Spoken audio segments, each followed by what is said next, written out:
To the Seagraves RV Park. Looks like first 3 nights are free and then $5 after that. However, the place tends to be full of long-term RVers. So it looks like I'm going to be moving on. Seems kind of inconsiderate to turn a city park into a permanent home for RVs. But, you know, if it's going to happen, you think the city would take notice and expand it. All those, I think there are like 5, maybe 6 RV parking spots at Seagraves. It's definitely not enough. And you could tell people were using it as a permanent home. I mean, some of those motorhomes had an actual wooden steps to them. So, I'm just going to have to write off Seagraves as an RV stopping point. It's a shame, too.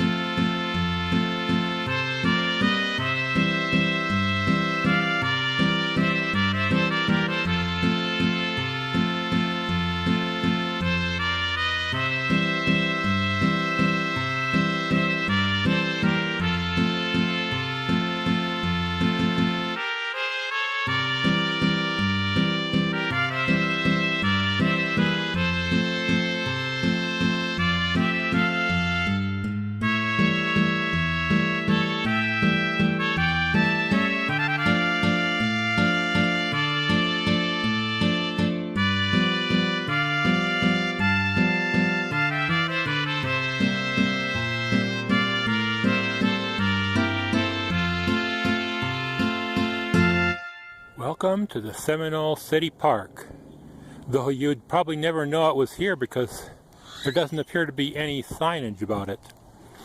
But anyway, in the back here they've got 5 service spots for RVs with some services that you wouldn't expect in a small town.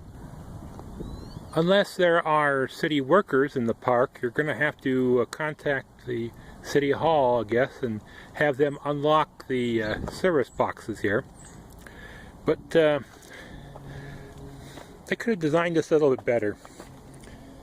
If you can see this, the electrical outlet is kind of low in the box, and my little surge suppressor has to sort of twist in there to try to fit.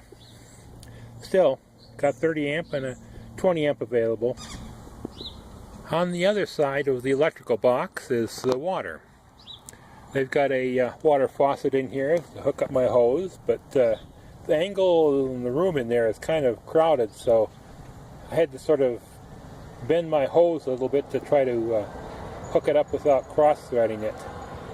It'd be really difficult if my hose was really cold and I couldn't bend it. And here's the feature you don't find in very many city parks. They've got an actual septic hookup. It's kind of difficult to get to because you can't really back in far enough to get a short run, but it seems to be working. Since the RV parking spots are on the north side of the park and it's heavily tree lined, it's a good thing I have electricity because I'm not getting anything for solar. But it's, if you like it shady, this is the place. Each one of these RV parking spots looks like it can handle up to 30-foot, maybe even 34-foot motorhome. It's back-in only, of course. So if you're towing a car, you're going to have to find a place to park.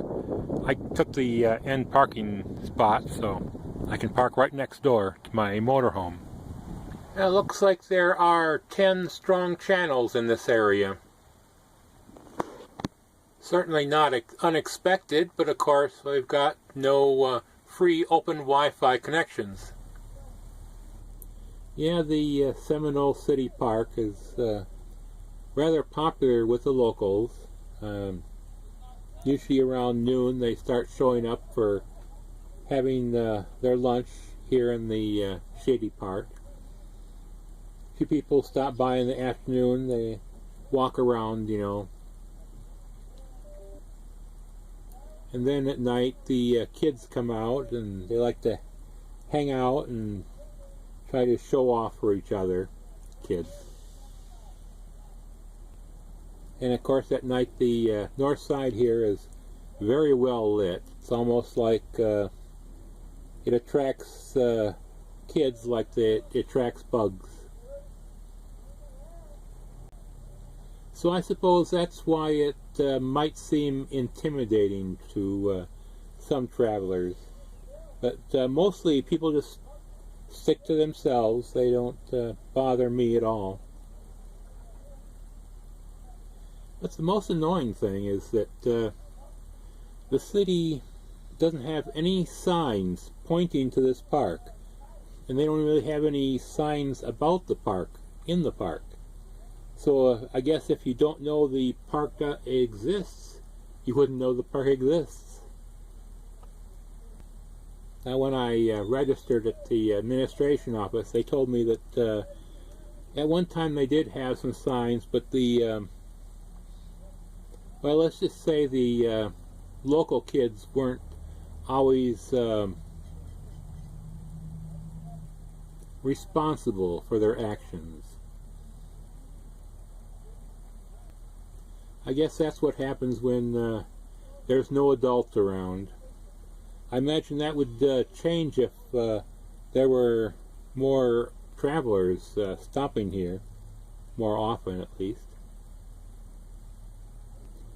But after driving around, checking the place out, I think that Seminole is a Texas town that is sort of inward looking.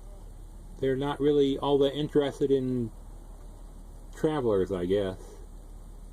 Everything they've built here is to support the local community. I guess a way of trying to keep everyone in town, not moving away.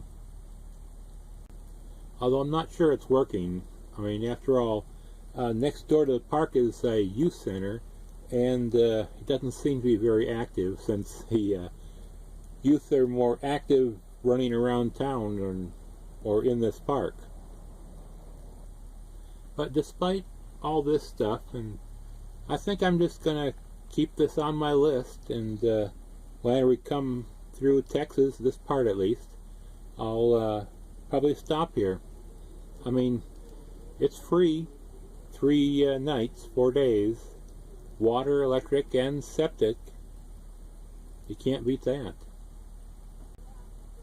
And it has the usual small Texas town resources, limited but adequate. So yeah, it's going to stay on my list, and I'll be back. Not of course in the midsummer. I mean, it does get hot in Texas, but if I want to reverse my route up north, this is one of the places I'll stay at.